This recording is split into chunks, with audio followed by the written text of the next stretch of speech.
Hi everyone, Happy New Year and welcome to Lois Law Firm's newest webinar series.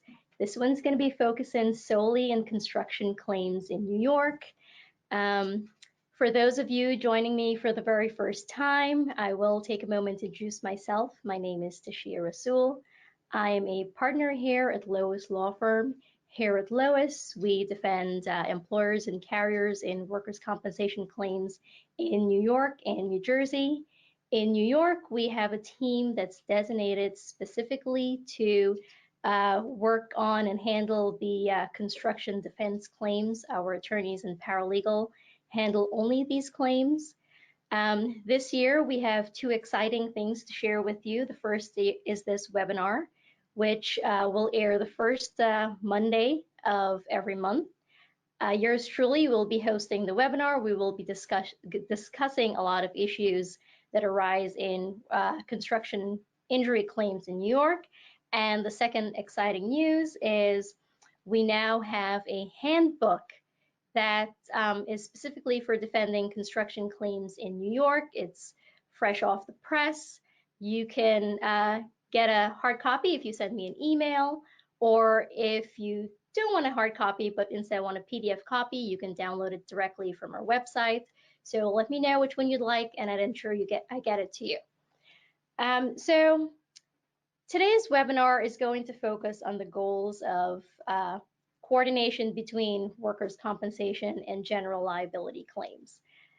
Just a couple of terminologies. I will be switching from general liability to GL to civil to third party. In any event, I'm talking about the same thing. It's just that there are different terminologies to use. So what are we going to discuss today? We'll talk about the benefits of coordination. We'll talk about some tactics that benefit the employer, how to reduce litigation costs, avoiding collateral estoppel, which is essentially a legal issue, and reaching global settlements. And very importantly, this is live and you'll have the opportunity to ask questions and I will answer them at the very end. So if you have any questions, you can type them into the box that looks like this, and I'll get to them in the end.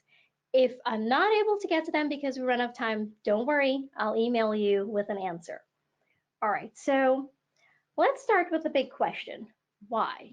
Why are we coordinating? Why is this a big deal? Just a little bit of background.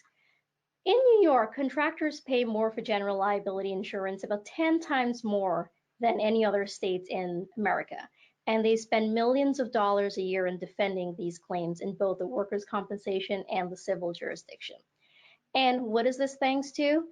The strict negligence laws in New York, the labor laws, Labor Law 240, and of course, as we all know, the very claimant-friendly workers' compensation system in New York. Many construction injuries lead to two claims in two different courts, moving at two different pace with different outcomes. What ends up happening is that because of this, we can utilize tactics to benefit the employer, the insurance carrier, or the owner if it's a wrap-up policy. They're oftentimes catastrophic, they're complex, and they're costly. And this is really the reason why we're coordinating, because ultimately we need one solid protocol for coordination, which would eventually save the employer or the insurance carrier or the owner a lot of money in the end. So let's talk tactics. Workers' compensation claims move at a much quicker pace than a general liability claim. If a workers' compensation claim is being denied, it can be going to trial within 60 days. Yes, 60 days from the date of loss, believe it or not. Sometimes workers' compensation claims end and the GL claim has not even started because of the statute of limitations, which is 3 years in New York. So because the workers' compensation claim moves at such a fast pace, everything that's being done, all of the investigation, all of the discovery, determination of compensability in the claim can be used to defend the general liability claim. There's also differences in the timelines because of how quickly the workers' compensation claims move. We're getting witness statements earlier, we're taking the claimant's testimony earlier, we're getting medical evidence earlier, IMEs earlier, even surveillance. We're getting all of this, which can help to tee up a GL defense. The other tactic that we often employed in these claims is the disparities in the claimant's counsel domain competence and motivation. We've been handling these claims for a very long time now, and we've learned that the claimant's attorneys and the general liability attorneys oftentimes do not understand what's going on in the other claims, or they just don't know what's going on. Because of this, we can help to educate the general liability defense counsel and also a mediator when these cases go to settlement. Toward the end, I will share with you a recent success we've had in collaboration and how utilizing these tactics have really saved the employer a lot of resources. The final tactic is creating jeopardy. That's something we love to do. The main way we can create jeopardy is by raising fraud, getting a fraud finding, but also by suspending benefits, having a surgery denied, disallowing body parts. These all can create jeopardy for the general liability claim. On the flip side, any deposition testimony that's taken on the general liability side can be used for purposes of fraud in the workers' compensation claim. So it's very important that we're collaborating between these claims. This is what we all want to hear. We can save some money. We can save the employer, insurance carrier, the owner some money by collaborating. We've seen many cases where there's reduced litigation costs, especially in cases where there are wrap-ups, where there's an OSIP or a CSIP, where there's one common indemnitor, there's one owner whose money is at stake. Coordination can save a lot of costs. How is this possible? One investigation is being done. Discovery can be used on both sides, subject to applicable disclosure rules and HIPAA and other privileges, of course. Surveillance. Surveillance can be obtained on the workers' compensation side without being disclosed unless we're using it to pursue fraud. If it's being obtained on the general liability side, it must be disclosed. Therefore, it should be, it's something that can be obtained on the workers' compensation side and done just once. And ultimately, we can foreclose one claim before trial in the other. Usually the workers' compensation claim can be litigated and closed before the general liability claim. However, our goal here is to engage in settlement before we even get to a trial in a general liability claim, which could potentially lead to high exposure for the employer or the owner or insurance carrier. Collateral estoppel. This is a legal issue, and it's not one that's very well known to everyone and how to use it. So what this means is if there's a finding in the workers' compensation court on a particular issue, if that identical issue is being raised and addressed in the general liability claim, the finding in the workers' compensation claim can be used in the general liability claim.